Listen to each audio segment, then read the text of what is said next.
Forget Starmer's announcement. You will never be asked if you want digital ID. One day you'll wake up and simply have one. That is the real plan. The government knows a mandatory scheme is political poison. Far better then to adopt a cunning, insidious system that promotes a gradual opt-in after everyone has let their guard down. Now, this principle sadly applies to all of the EU and Five Eyes countries, as we'll look at in the forthcoming video. For the reality is that Whitehall has been planning the technical and legal infrastructure for digital ID via the guise of convenience and efficiency rather than through compulsory mandates. As we considered in the last video in this series, the Digital Identity and Attributes Trust Framework, alongside the creation of the Digital Verification Services, DVS, under the Data and Access Act passed earlier this year, as well as the launch of the gov.uk One Login and the gov.uk wallet, form the scaffolding for a nationwide digital identity ecosystem. Yet ministers, of course, have generally been keen to distance themselves from anything that resembles a centralised identity database. At least that was the facade that was projected to the people.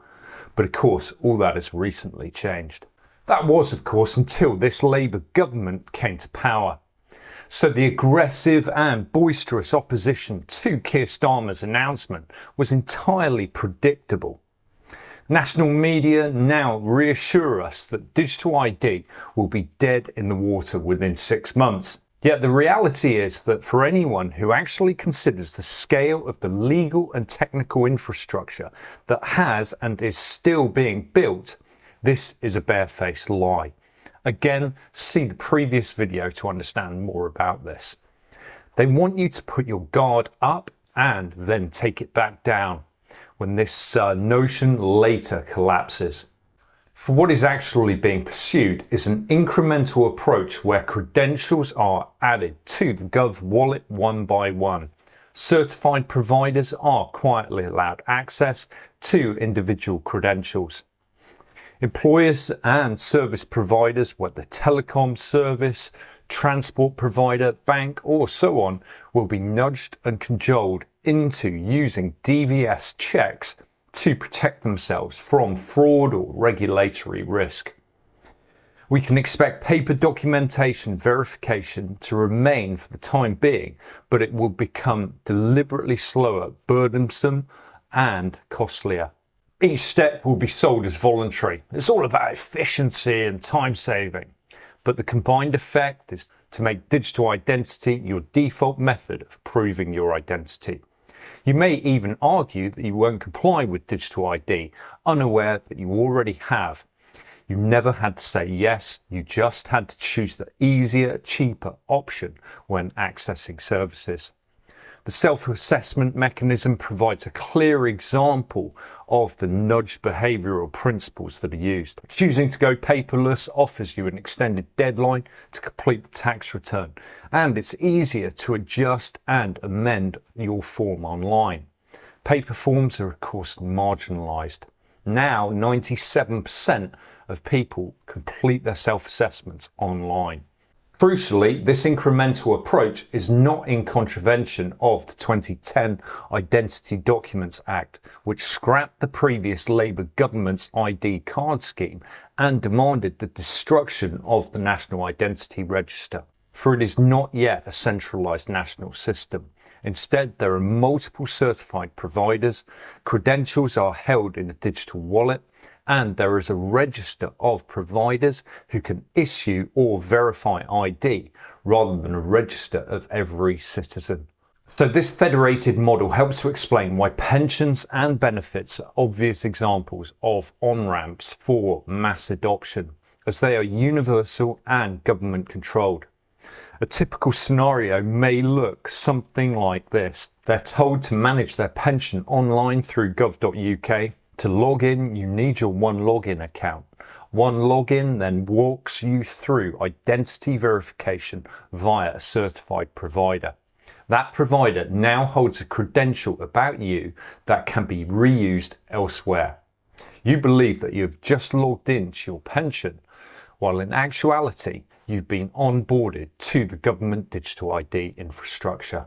Then the gov.uk wallet asks if you wish to store your credentials so that you don't have to verify again. The convenient, efficient option is, of course, to simply click yes, but doing so binds multiple government proofs to a single container.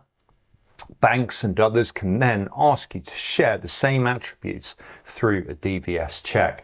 Certified providers are in the process of being integrated into major banks, landlords who, of course, are increasingly Blackstone and other major corporations such as Lloyds Bank, as well as into employers. This is to conduct right to work, right to rent, and allegedly anti-fraud checks. As I keep mentioning, paper alternatives will be discouraged. They'll take longer, cost more, and be restricted. With such behavioural nudges and prods, there is no need to force compulsion towards getting a digital ID. Most will simply pursue the path of least resistance. Thus, by the late 2020s, most adults will already have a government-verified digital ID without ever being asked to sign up for a mandatory digital ID. Instead, they have just been funneled through one login and the wallet while trying to get things done quickly so you can actually live your life. The good news is that a major hurdle still lies in the way. The National Identity Documents Act of 2010 still prevents the National Identity Register, having ordered the destruction of the old one. This makes it a major hurdle for our central planners and their desire for a centralised mandatory digital ID. This makes the current rollout so clever. This is because it's, of course, a federated system, as I mentioned, rather than being centralised. Therefore, politicians can truthfully claim to object to a national register while aiding the rollout of the current system. Plausible deniability. It's all about achieving a critical mass. For once the public have widely opted to onboard, amending the 2010 Act becomes far, far easier under the guise of public interest. Now, we will look at this Act in more detail later, for it is vital, I believe, to the defence of any of our remaining liberties. So what is taking place via the trust framework, the Register of Certified Providers, Data Use and Access Act, One Login, and the wallet is a deliberately staged incremental build-out of a digital ecosystem. Every stage is a voluntary opt-in to an apparently federated system. But in combination, the infrastructure and onboarding of a de facto national digital ID is well underway. Pensions, benefits, and other government services are easy targets to test and expand the system. We must demand paper alternatives to online options. The Equality Act requires public bodies to make reasonable adjustments for people with particular needs.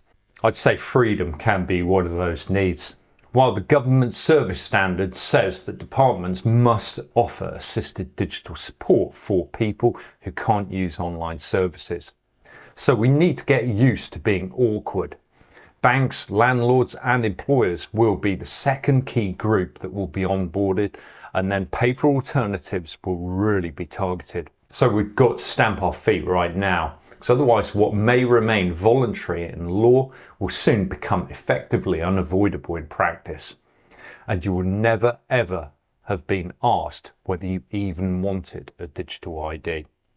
Now, I hope that's been an insightful video. Do check out the other videos in this digital ID playlist, and there's plenty more to come, I'm afraid, on this, because we've got to fight this with everything we have. Thanks so much for joining me, and I look forward to seeing you next time. Bye-bye.